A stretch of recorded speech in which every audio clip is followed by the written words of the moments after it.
Nous sommes à Paris au printemps 2024. La ville frémit des préparatifs olympiques. Dans quelques mois, le monde entier aura les yeux fixés sur la scène.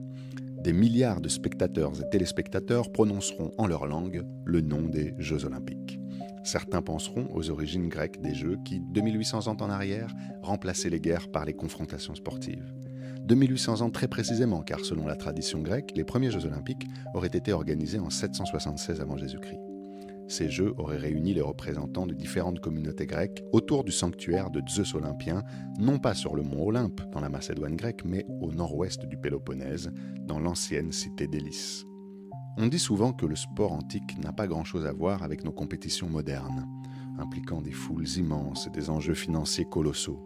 Mais à y regarder de plus près, on se rend compte que même s'il n'y a pas de continuité entre les Jeux olympiques modernes et les Jeux olympiques antiques, les sociétés dans lesquelles le sport peut devenir une profession présentent des traits analogues. Jean-Paul Thuillier, éminent spécialiste du sport, de la civilisation romaine et de ses racines étrusques, a révélé bon nombre de ces ressemblances dans ses publications.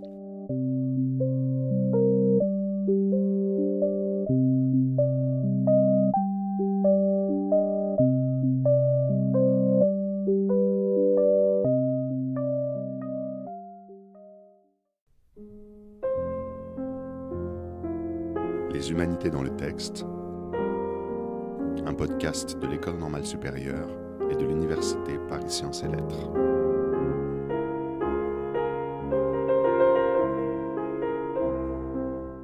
Bonjour Jean-Paul Thuillier. Bonjour. Vous êtes normalien, professeur émérite à l'École normale supérieure, ancien directeur de la recherche et des études littéraires et ancien directeur du département des sciences de l'Antiquité. Le sport et les lettres classiques sont deux disciplines qui ont toujours séduit les normaliens. Pourtant, vous êtes l'un des très rares spécialistes mondiaux du sport antique, voire peut-être le seul spécialiste de sport étrusque et romain. Pourquoi avez-vous choisi ce parcours et cette spécialité ? Il se trouve que je m'intéresse au sport depuis très longtemps, depuis mon enfance, parce que mon père était un rugbyman et m'a entraîné sur les gradins des stades pratiquement chaque dimanche. Et plus tard, quand je suis devenu effectivement normalien, que j'ai commencé à faire des recherches, j'ai découvert un jour que on pouvait faire des recherches sur le sport. Un auteur précédent que j'avais découvert au cours d'un séminaire avait fait cela pour le sport grec. Et donc je me suis dit, pourquoi ne pas travailler sur le sport étrusque, puisque les Étrusques étaient devenus entre-temps ma spécialité. Et c'est comme ça que j'ai commencé. Plus tard, je me suis plutôt orienté vers le sport romain parce que la documentation était beaucoup plus fournie dans ce domaine. Alors là, vous parlez de l'aspect lettré de vos travaux sur le sport, mais vous n'avez jamais abandonné la pratique. Pendant vos études et vos travaux, vous continuez à pratiquer le sport. Oui, j'ai continué pendant longtemps à pratiquer le sport, où j'ai fait de l'athlétisme et surtout beaucoup de football. Et aujourd'hui, je m'intéresse toujours au sport, mais essentiellement en tant que spectateur. Mais c'est vrai que pour moi, c'est une activité qui est fondamentale dans les sociétés antiques et dans la société contemporaine. Et voilà, les auditeurs savent qu'on peut être normalien et footballeur. Le mot sport, c'est un mot récent du 19e siècle. Et ses racines ne semblent pas remonter au-delà de l'anglais disport qui aurait signifié au 15e distraction. Est-ce que vous pouvez compléter un peu cette étymologie brossée à grands traits ? Et oui, puisque c'est une erreur. En réalité, il faut remonter au XIIIe siècle.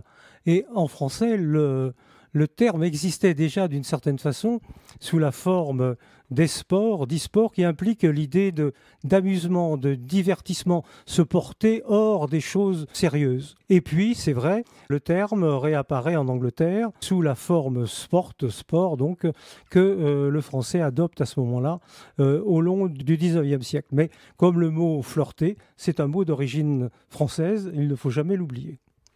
Alors, est-ce qu'on peut parler dans l'Antiquité de sport comme on en parle aujourd'hui ? Et quels seraient les concepts grecs, étrusques, romains de ce sport ? Alors, certains de mes collègues n'aiment pas qu'on emploie le mot sport pour l'Antiquité, puisque précisément ils considèrent que c'est une réalité sociale qui ne saurait remonter au-delà du 19e siècle. Mais il me paraît absurde de ne pas employer le terme de sport pour parler de toutes ces activités que faisaient les Grecs et les Romains et qui ressemblent d'assez près à ce que nous connaissons. Alors, nous parlons à l'instant des Jeux Olympiques, mais en réalité, le mot grec pour ces manifestations, c'était le mot agone, au pluriel agonès, qui implique l'idée de rassemblement, de concours, de compétition, de confrontation. Et c'est pour ça d'ailleurs que les hellénistes préfèrent employer le terme de concours plutôt que le terme de jeu pour parler de ces manifestations à Olympie et dans bien d'autres cités de la Grèce antique. Alors pour Rome, c'est le terme ludi qu'on emploiera, les jeux. Hein, là, on retrouve le terme de jeu, et en particulier, beaucoup ont déjà entendu parler des ludi circenses, de ces jeux du cirque, parce qu'on connaît souvent la formule de Juvénal disant que les Romains se passionnaient uniquement pour le pain et les jeux du cirque. Et chez les Étrusques alors? Pour les Étrusques, malheureusement, je peux difficilement vous apporter une solution puisque nous connaissons mal l'étrusque et surtout nous connaissons très peu le lexique étrusque. Et j'aimerais beaucoup, si au cours de ma carrière j'avais pu découvrir le mot correspondant au ludi romain en étrusque, je serais absolument ravi. Mais peut-être ce mot a-t-il une étymologie étrusque? C'est difficile à prouver. Alors en cette année olympique, on parle beaucoup des Jeux olympiques antiques, qu'il faut bien évidemment distinguer des Olympiades, c'est-à-dire des cycles de 4 ans qui séparaient deux Jeux olympiques. Mais pourriez-vous nous expliquer en quoi consistaient ces Jeux antiques, du point de vue des épreuves sportives, des événements religieux et politiques qui les accompagnaient? Alors, ces jeux, entre guillemets, ces concours, se passaient donc dans un sanctuaire qui était un des plus grands sanctuaires de la Grèce antique, à Olympie, dans le nord-ouest du Péloponnèse, et à côté de toute une série de cérémonies religieuses, de sacrifices, de processions. Il y avait donc des épreuves sportives, des épreuves hippiques d'un côté, avec des courses de chars ou des courses de chevaux, et d'autre part, de chevaux montés, et d'autre part, des épreuves athlétiques qu'on peut résumer sous 3 groupes.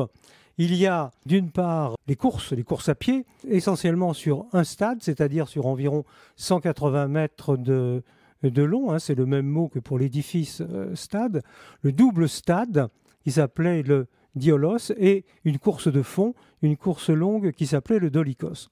À côté, il y a le pentathlon qui, comme son nom l'indique, regroupait 5 épreuves, lancer du disque, lancer du javelot, saut en longueur, course à pied sur un stade et lutte. Et enfin, 3e groupe, les sports de combat, c'est-à-dire le pugilat, le pancrace et la lutte. Et tout cela se terminait par la course armée qui symbolisait en quelque sorte la fin des épreuves et le retour des affaires normales en Grèce, c'est-à-dire de la guerre.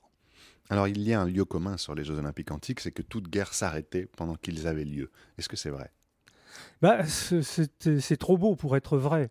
En réalité, il y avait une trêve, mais cette trêve consistait essentiellement, à ne pas attaquer le site même d'Olympie, le sanctuaire d'Olympie pendant les Jeux, et surtout à permettre aux athlètes et à leurs familles, à leurs entraîneurs et à tous les spectateurs, tous les pèlerins qui étaient enthousiasmés à l'idée de ce spectacle, de pouvoir venir à Olympie sans risquer leur vie à chaque fois.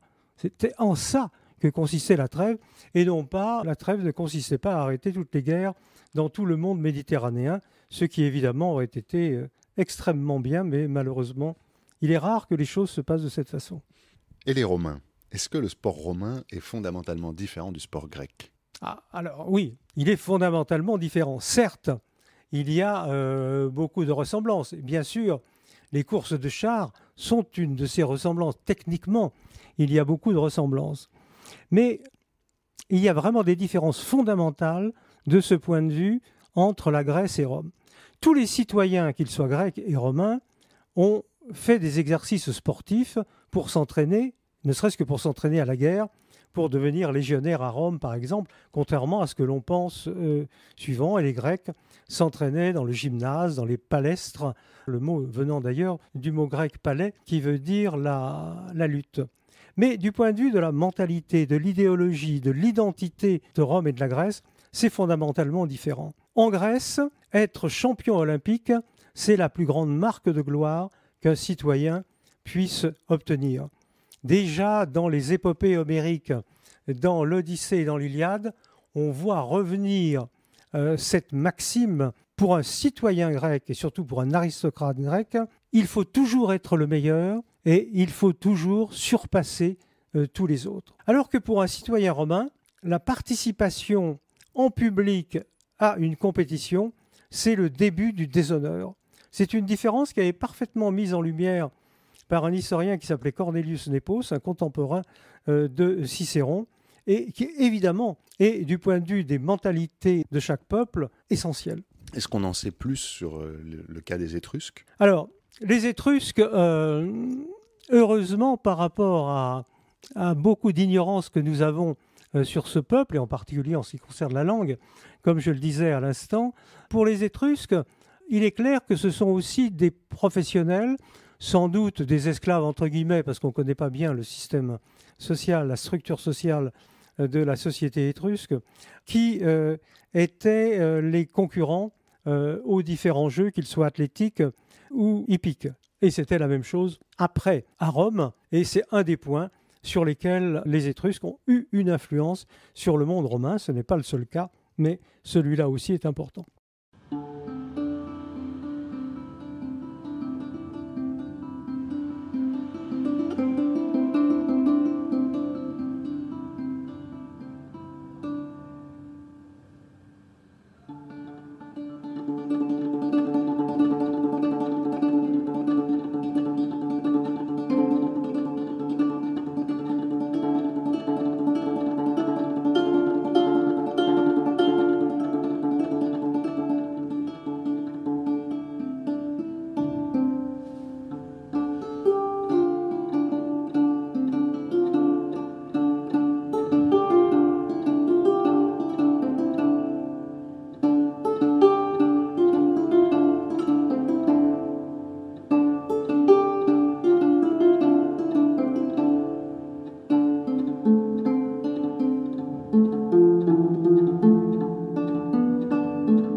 On entendait la lyre à 13 cordes de Théodore Kouzmartis sur un morceau qu'il a également composé et qui s'intitule « Les Étrusques ».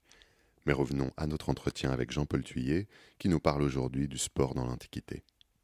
Pour la bibliothèque Les Humanités dans le texte, vous avez choisi un texte qui ne parle guère des sportifs, mais plutôt du public qui consomme le sport. Pourquoi ce choix et en quoi est-ce que ce commerce du sport, ce spectacle sportif est intéressant pour comprendre la place du sport dans la société romaine ? C'est intéressant parce que c'est à Rome surtout, mais déjà en Grèce. On a parfois tendance à dire que les Jeux olympiques en Grèce, les concours olympiques en Grèce, étaient suivis par un public beaucoup moins important. Mais quand même, il y avait sans doute 50 000 spectateurs environ à Olympie au moment des Jeux, ce qui faisait de ce rassemblement le plus important de toute la Grèce antique. Donc là, déjà, on voit ce que pouvaient représenter les Jeux. Et à Rome, dans le grand cirque de Rome, il y avait 150 000 spectateurs. Donc ça doit nous parler. Et on voit bien que la présence de ce public est quelque chose qui, du point de vue de la société romaine, est aussi quelque chose de fondamental et qui mérite d'être regardé de plus près avec toutes les passions des supporters qui pouvaient s'exprimer. Alors le grand cirque de Rome, c'est le Circus Maximus ? Le Circus Maximus, oui. On connaît davantage le Colisée aujourd'hui. Par comparaison, le Colisée pouvait accueillir combien de personnes ? Il pouvait accueillir environ, dans le meilleur des cas, 80 000 spectateurs, c'est-à-dire qu'il est 2 fois moins important en tant qu'édifice de spectacle sportif, si on peut appeler la gladiature un sport par ailleurs. C'est une autre question. Mais le grand cirque, c'est quelque chose de colossal. 600 mètres de long, 150 mètres de large. Je disais 150 000 spectateurs, c'est certainement le chiffre bas pour la capacité. Et ça a été pendant très longtemps le plus grand édifice de spectacle sportif du monde, jusqu'à ce que il y ait le Maracanã de Rio avec 200 000 spectateurs. Et aujourd'hui, c'est fini. Le Maracanã n'a plus que 80 000 spectateurs également. Et je rappelle qu'en France, le Stade de France n'a qu'une capacité de 80 000 spectateurs également. Vous voyez que les Romains, de ce point de vue, nous écrasent totalement. Alors, dans les Humanités dans le texte, nous avons pour habitude de lire le texte dans la langue d'origine et d'en proposer une traduction en français. Nous allons donc lire un passage de cette lettre de Pline le Jeune que vous avez choisie pour nous. Vous allez en lire la version latine et j'en lirai la traduction française. Omne hoc tempus inter pugilares ac libellos iucundissima quiete transmisi. Tout le temps qui vient de s'écouler, je l'ai passé entre mes tablettes et mes petits livres dans le plus délicieux repos. Quem admodum in quis in urbe potuisti? Comment, dites-vous, serait-ce possible à la ville? Circenses erant, quo genere spectaculi ne levissime quidem teneor. C'était les jeux du cirque, genre de spectacle qui ne me séduit à aucun degré. Nil novum, nil varium, nil quod non semel spectasse sufficiat. Là-dedans, rien de nouveau, rien de varié, rien qu'il ne soit assez d'avoir vu une seule fois. Quo magis miror, tot milia virorum, tam pueriliter, idem cupere, currentes equos, insistentes curribus homines videre. Aussi suis-je étonné que tant de milliers d'hommes soient sans cesse repris, comme de grands enfants, du désir de voir des chevaux lancés à la course, des concurrents debout sur leurs chars. Si tamen, aut velocitate equorum, aut hominum arte traerentur, et cette radio non nulla. Nunc, favent panno, panum amant, et si in ipso cursu, medioque cartamine, hic color, iluc, ille huc transferatur, studium favorque transibit, et repente, agitatores ilos, equos ilos, quos procul noscitant, quorum clamitant nomina, relinquent. Si encore ils s'intéressaient soit à la rapidité des chevaux, soit à la technique des concurrents, ce goût pourrait s'expliquer. Mais c'est la casaque dont ils sont les supporters. C'est la casaque qu'ils aiment. Et si en pleine course et au beau milieu de la compétition, la première couleur passait au second cocher et la seconde au premier, leur passion de supporters serait aussitôt transférée et tout à coup, les fameux cochers de quadrige, les fameux chevaux qu'ils ont l'habitude de reconnaître de loin, dont ils ne cessent d'acclamer les noms, seraient plantés là. Tanta gratia, tanta auctoritas, in una villissima tunica, mito apud vulgus, quod vilius tunica, sed acus quosdam graves homines, quos ego cum recordor, in re inani frigida adsidua tam insatiabiliter desidere, capio aliquam voluptatem, quod ac voluptate non capio. Une telle faveur, une telle valeur accordée à une misérable tunique, on les trouve non seulement dans la foule plus misérable encore que la tunique, mais même chez certains hommes sérieux. Quand je pense que c'est ce spectacle futile, fade, monotone, qui les cloue à leur place, jamais rassasié, je prends quelque plaisir à ne pas être pris par ce plaisir. Donc voilà notre Pline le Jeune, qui écrit à la fin du 1er siècle de notre ère, autour de 100 de notre ère, qui indique à son correspondant que donc il a pu se livrer à ses travaux intellectuels sans problème pendant un certain temps. Pourquoi, lui demande son correspondant, alors que dans la ville, in urbe, chacun sait qu'il y a un bruit infernal, c'est un thème qui revient très souvent chez les auteurs anciens, qui a été repris pour les embarras de Paris, par exemple, par Boileau. Mais il y a un cas exceptionnel, c'est que c'était les jeux du cirque. C'était les jeux du cirque, et pendant les jeux du cirque, effectivement, tout Rome est au cirque. Juvénal disait « tota Roma ». Exagération, naturellement, puisque Rome avait à cette époque environ 1 million d'habitants, et bon, on ne peut pas penser qu'il y avait 1 million d'habitants, puisque la capacité était de 150. Mais on se précipitait, on faisait la queue pour rentrer, pour avoir les places gratuites, on faisait trop de bruit, et ça dérangeait l'empereur qui était dans son palais juste au-dessus du Grand Cirque, sur le Palatin.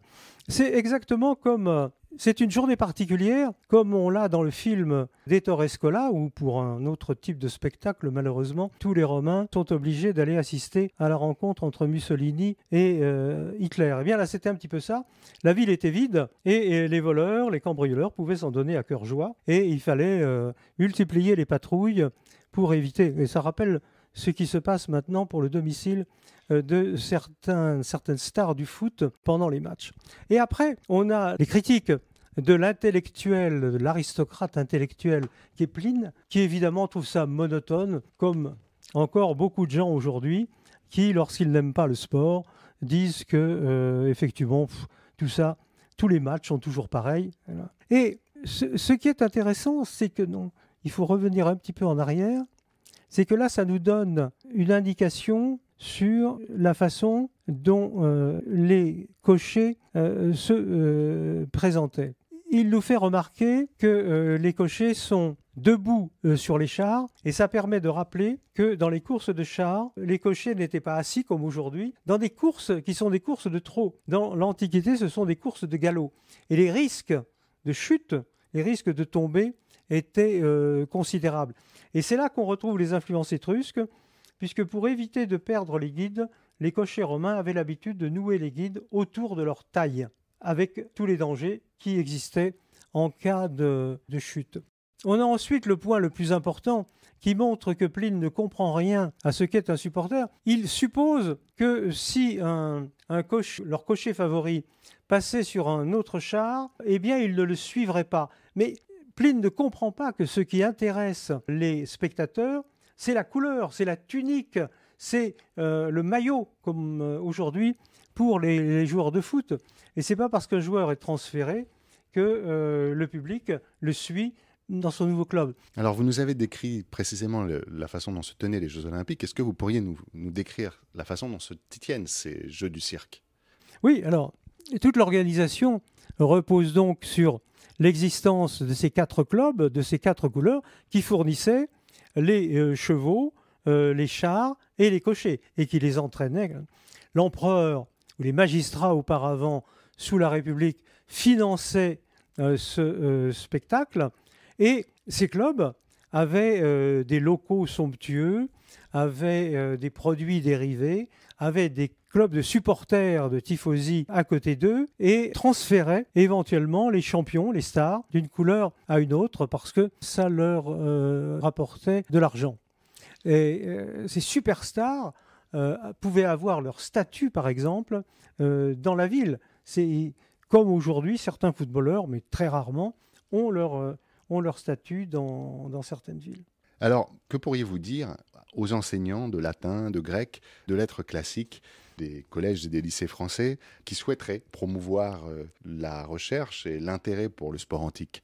Je crois qu'on peut faire des cours sur ce sujet à partir de textes latins ou alors en traduction si les élèves ne sont pas latinistes. Il y en a beaucoup, comme ce texte de Pline que je viens de montrer. Et c'est même intéressant de voir que les auteurs anciens sont toujours très connaisseurs de ces réalités sportives. Je disais du mal de cet intellectuel de Pline le Jeune à l'instant, mais en réalité, d'ailleurs, on voit bien qu'il connaît, il sait bien comment les choses se passent dans le cirque, et c'est souvent le cas. Par ailleurs, il y a un nombre d'images considérables que l'on peut commenter, avec en particulier de superbes mosaïques montrant des courses de chars, avec les différentes couleurs des cochers et les différents éléments d'un cirque qui permettent d'expliquer beaucoup de choses.